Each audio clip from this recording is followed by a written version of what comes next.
Polresta Ambon dinilai keliru jadikan Soulisa tersangka. Penyidik Polresta Ambon dan Pulau-Pulau Lease dinilai keliru atas penetapan status tersangka terhadap aktivis Himpunan Mahasiswa Islam atau HMI Ambon, Risman Soulisa.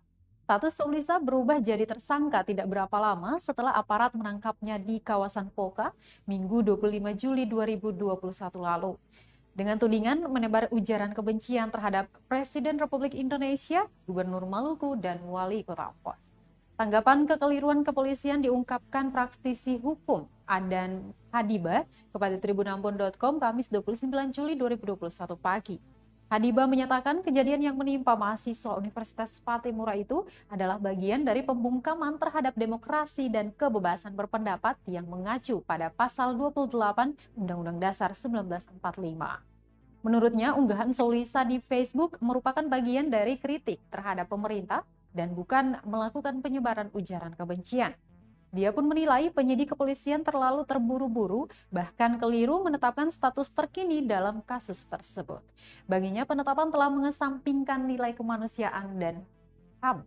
Apalagi Soulisa seorang mahasiswa yang pada hakikatnya adalah bagian dari penyambung lidah masyarakat. Diberitakan sebelumnya Tribuners, Soulisa ditangkap aparat kepolisian Minggu 25 Juli 2021 malam dan kini telah berstatus sebagai tersangka. Soulisa ditangkap setelah mengunggah gambar yang berisi seruan aksi unjuk rasa untuk mencopot Presiden Joko Widodo, Gubernur Maluku dan Wali Kota Ambon di akun media sosial miliknya Rabu 21 Juli 2021 pekan lalu.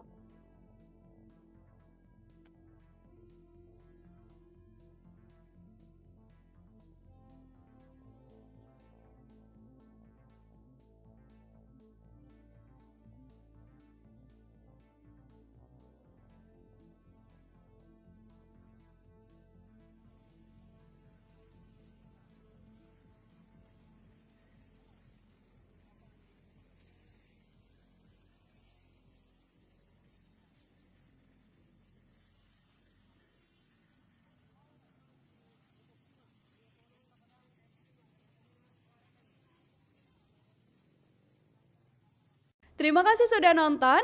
Jangan lupa like, subscribe, dan share ya.